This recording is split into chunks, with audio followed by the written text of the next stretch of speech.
पाहिजे, advocate protection act लागू झालंच पाहिजे। हम सब वकील एक चुकीचा, वकील एक चुकीचा। ॲट्रॉसिटी प्रोटेक्शन ॲक्ट लागू करा, ॲडव्होकेट प्रोटेक्शन ॲक्ट लागू करा।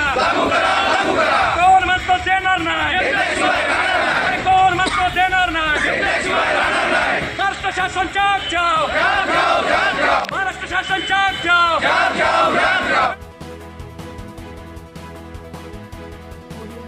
मैं हूं सैयद जिशान, आप देख रहे हैं सत्य आज तक। नज़र डालते हैं आज की कुछ अहम खबरों पर। वकील संघटनेतर्फे आजचा जाहीर निषेध मोर्चा आयोजित केलेला आहे। खरोखरच या मोर्चाचं स्वरूप जे आहे ते अतिशय गांभीर्याचं आहे। बरेचसे वकील या मोर्चामध्ये सहभागी झालेले आहेत। राहुरी येथील दोघे पती पत्नी जे वकील होते आढाव फॅमिलीचे, त्यांचे मर्डर झाले आणि त्यांना त्यांच्या शरीराला दगडे बांधून त्यांना विहिरीमध्ये टाकले। ही अशी निर्घृण हत्या वकिलांची झालेली आहे। यासाठी राजस्थानमध्ये ॲडव्होकेट प्रोटेक्शन ॲक्ट जर लागू करण्यात आलेला आहे तर महाराष्ट्रात ॲडव्होकेट प्रोटेक्शन ॲक्ट का लागू करण्यात येऊ नये अशी आमची सातत्य मागणी राहणार आहे। राहू आणि तिला त्यासाठी आम्ही पाठपुरावा करू अशी वकील संघटना म्हणून मी अध्यक्ष म्हणून आपल्याला ग्वाही देतो आणि शासनाकडे आम्ही आमचं जे निवेदन आहे, आपलं जे निवेदन आहे ते पाठवतो। त्याचबरोबर स्वतः आम्ही बॉडीचे पदाधिकारी आम्ही सर्वजण मंत्रालयात सुद्धा जाऊ, याविषयी पाहिजे तर आम्ही मंत्री महोदयांना भेटू, गृहमंत्र्यांना भेटू आणि शक्यतो महाराष्ट्रामध्ये ॲडव्होकेट प्रोटेक्शन ॲक्ट कसा लागू होईल याचे प्रयत्न सातत्याने करत राहू। आणि आपण या जाहीर मोर्चामध्ये आपण सर्व आमचे वकील बंधू भगिनी इकडे उपस्थित राहिले, चांगल्या प्रकारे सहकार्य केलं आणि खरोखरच आपल्याला आपल्या वकिलांना न्याय मिळेल अशी अपेक्षा व्यक्त करतो आणि माझे 2 शब्द सांगतो। विषय बोललेले आहेत। डॉक्टरांसाठी मेडिकल प्रॅक्टिशनर्स प्रोटेक्शन ॲक्ट आहे, सरकारी कर्मचाऱ्यांसाठी 353 आहे। वकील हा देखील कोर्ट ऑफिसर आहे आणि या सर्व ॲडमिनिस्ट्रेटिव्हच्या कामामध्ये आणि ॲडमिनिस्ट्रेशन जस्टिस यामध्ये वकिलांचा समावेश आहे। त्यामुळे as a officer of court हे सुप्रीम कोर्टापर्यंत मान्य झालेलं आहे की वकील हा कोर्ट ऑफिसर आहे। त्यामुळे त्याला कुठलं जर प्रोटेक्शन नसेल तर या अशा घटना घडतच राहतील। त्यामुळे या धर्तीवरती एक वकील इथला जो आहे हा त्यांच्या क्लायंटचा प्रतिनिधी आहे। त्यामुळे याची दखल शासनाने घ्यावी ही आमची विनंती आहे आणि वकिलांचा ॲडव्होकेट प्रोटेक्शन ॲक्ट लवकरात लवकर लागू व्हावा ही आमची शासनाला विनंती आहे आणि या संघटनेच्या सोबत आम्ही आहोत।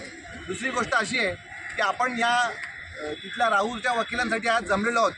मला एक प्रसंग सांगायचा आहे की आपल्या एका वकिलाला विनाकारण अटक करण्यात आली सिव्हिल मॅटरमध्ये। त्याच्यासोबतच्या लोकांना अँटिसिपेटरी बेल मिळाले पण त्याला अटक करून जेलमध्ये जावं लागलं। अशा घटना देखील इथे घडलेल्या आहेत। त्यावेळी देखील सर्व वकिलांनी अशा वकिलासोबत उभं राहिलं पाहिजे। ताजा प्रसंग आपल्या सगळ्यांना माहिती आहे, त्यामुळे मी संघटनेला ती पण विनंती करतो का अशा वेळी देखील संघटनेने त्याच्यात पुढाकार घेतला पाहिजे। आपण इतर ठिकाणच्या वकिलांच्या प्रोटेक्शनसाठी जमा होतो आणि आपले स्वतःचे भाऊ आहेत, आज त्याच्यात घरात आले उद्या आपल्याकडे येऊ शकतं। आपण वकिली करतो, कुठल्या ना कुठल्या अनावधानाने आपल्याकडून एखादी क्लायंटच्या याच्याप्रमाणे चुकी होऊ शकते, तर त्यासाठी वकिलाला ब्लॅकमेल केलं जातं आणि ह्या अशा गोष्टी होतात। त्यावेळी देखील वकिलांनी अशीच एकता दाखवावी ही मी सर्व वकील बांधवांना बंधू भगिनींना विनंती करतो। जवळजवळ आतापर्यंत 80 वकिलांचे खून झालेले आहेत। आपण जर सातत्यानं विचार केला तर एन कारणानं वकिलांवर संबंध महाराष्ट्रभरामध्ये नव्हे तर भारतभर हल्ले होत आहेत।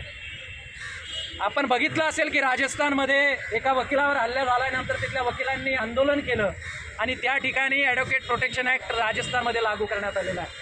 मागच्या काळामध्ये शासनानं हे बिल पारित करण्याचा प्रयत्न केला, परंतु ज्या पद्धतीनं त्या बिलाच्या संदर्भामध्ये गांभीर्यानं विचार करण्याची गरज होती त्या पद्धतीनं झालेलं नाही आणि म्हणून दिवसागणिक वकिलांवर हल्ले वाढत आहेत। मोठ्या प्रमाणात आमचे नवीन ज्युनियर्स येत आहेत। प्रॅक्टिसमध्ये जर अशा पद्धतीनं न्यायदानाच्या कामामध्ये कामकाज करणाऱ्याच वकिलांवर जर हल्ले होत असतील तर मला वाटते हा न्यायव्यवस्थेवरचा आणि लोकशाहीवरचा देखील हल्ला आहे आणि त्यामुळं त्याचा तीव्र शब्दामध्ये आपण निषेधच केला पाहिजे। माझ्याकडे 2-4 आकडेवारी आहे, ही आकडेवारी जर आपण बघितली तर आपल्याला दिसून येईल की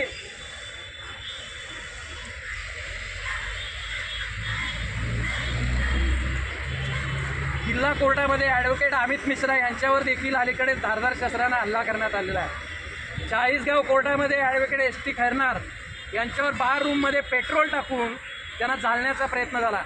मालेगावला वाशिम जिल्ह्यामध्ये ॲडव्होकेट सुदर्शन गायकवाड व त्यांची पत्नी मुलगा यांना पोलिसांकडनं अमानुष मारहाण करण्यात आलेली आहे.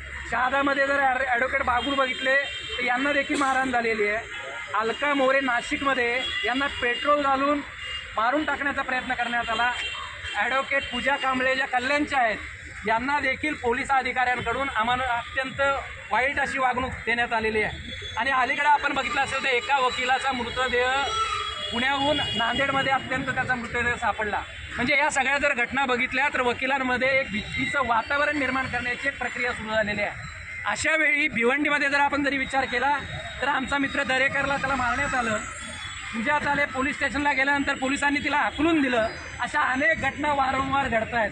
माझी वकील संघटना आणि सगळ्या वकील बांधवांना विनंती आहे की न्यायदानाच्या प्रक्रियेमध्ये सुप्रीम कोर्टानं आपल्याला पोलीस स्टेशनला जाण्याचाही अधिकार दिलेला आहे. परंतु पोलीस स्टेशनचे अधिकारी जर अशा पद्धतीनं आपल्याला अत्यंत अपमानकारक जर वागणूक देत असतील तर याच्या पुढे संघटनेनं त्यांच्या मागे उभं राहिल्याचे उलट पक्षी सगळ्या वकिलांनी उभं राहिलं पाहिजे आणि आपले जे अधिकार आहेत ते अबाधित ठेवण्यासाठी आपणच लढलं पाहिजे. हे या आंदोलनातून शिकलं पाहिजे. आपण बघतो की कोर्टाच्या आवारामध्ये देखील काही वकिलांना मारहाण केली जाते, परंतु आपण मात्र बघ्याची भूमिका घेतो. आपल्यामध्ये मतभेद असतील परंतु हा काला कोड घातल्यानंतर आपण सारेजण एक आहोत, भाऊ आहोत. त्यामुळं जर आपल्याच जर व्यवसायावर कोणी जर आघात करत असेल तर कायद्यानं आपल्याला आपलं प्रोटेक्शन करण्याचा अधिकार दिलेला आहे. आणि त्यामुळे ॲडव्होकेट प्रोटेक्शन ॲक्ट महाराष्ट्रामध्ये लागू झालं पाहिजे. आणि मला वाटतं जर महाराष्ट्र काउन्सिल आपली जर भूमिका पुढाकारानं घेत नसेल तर भिवंडीचा इतिहास राहिलेला आहे की भिवंडीनं नेहमीच मार्गदर्शन करण्याचं काम संबंधित महाराष्ट्राच्या वकिलांना केलेलं आहे. अत्यंत सिनियर्स वकील आपल्याकडे आहेत. सगळ्यांची सल्लामसलत करून जोपर्यंत ॲडव्होकेट प्रोटेक्शन ॲक्ट लागू महाराष्ट्रात होत नाही तोपर्यंत हे आंदोलन कायमस्वरूपी चालू ठेवण्याची प्रतिज्ञा जर आपण खऱ्या अर्थानं आजच्या दिवशी केली तर हेच मला वाटते खऱ्या अर्थानं आढाव दाम्पत्याला अभिवादन केल्यासारखं होईल. म्हणून आजपासून आपण शपथ घेऊया की जिथे जिथे वकिलांवर अन्याय अत्याचार होईल, मग तो व्यक्तिगत स्वरूपाचा असेल किंवा व्यवसायात असेल, आपण त्याच्याबरोबर उभं राहिलं पाहिजे. कारण हा न्यायाचा प्रश्न आहे. आणि आपण जर असा विचार करू की त्याचं झालं मला काय पडलं आहे, तर या गोष्टी सातत्यानं घडत राहतील आणि या भिवंडी कोर्टामध्ये घडलेल्या आहेत. पुन्हा सांगतो, आपल्यामध्ये मतभेद असतील, वैचारिक असतील, वेगळ्या स्तराच्या असतील, परंतु अशा पद्धतीचं वातावरण भिवंडी कोर्टात येणार नाही याची दक्षता देखील घेण्याचं काम आपण सगळ्या मंडळींनी जर केलं तर हेच मला वाटतं खऱ्या अर्थानं पुन्हा एकदा त्यांना अभिवादन केल्यासारखं होईल. मी पुन्हा एकदा वकील बांधवांच्या वतीनं त्यांच्या आढाव कुटुंबियांना अभिवादन करतो. त्याचबरोबर त्यांच्या दुःखात आणि त्यांच्या सगळ्या लढ्यामध्ये आपण सामील राहावं. मला वाटतं याच्यामध्ये फास्ट ट्रॅकला हे प्रकरण चालवलं पाहिजे. विशेष सरकारी वकिलाची नेमणूक केली पाहिजे. आपण बघतोय की प्रकरणं घडल्यानंतर कशा पद्धतीचे इन्व्हेस्टिगेशनमध्ये लॅक्युनाच ठेवले जातात आणि आरोपी कसे सुटतील याच्यासाठी प्रयत्न केला जातो. तर मला वाटतं याच्यावर आपण सगळ्यांनी या प्रकरणावर लक्ष ठेवलं पाहिजे. मला वाटते प्रारंभीचं प्रकरण आहे, याच्यात जर आपण आरोपींना शासन करू शकलो तर दुसरा कोणी व्यक्ती अशी प्रकरणं करण्याचा प्रयत्न करणार नाही. म्हणून एक दिवस आंदोलन करून हे प्रश्न सुटणार नाहीत. याच्यासाठी आपण सातत्य ठेवावं अशा पद्धतीची विनंती करतो आणि माझं लांबलेलं मनोगत या ठिकाणी थांबवतो. जय हिंद, जय भारत.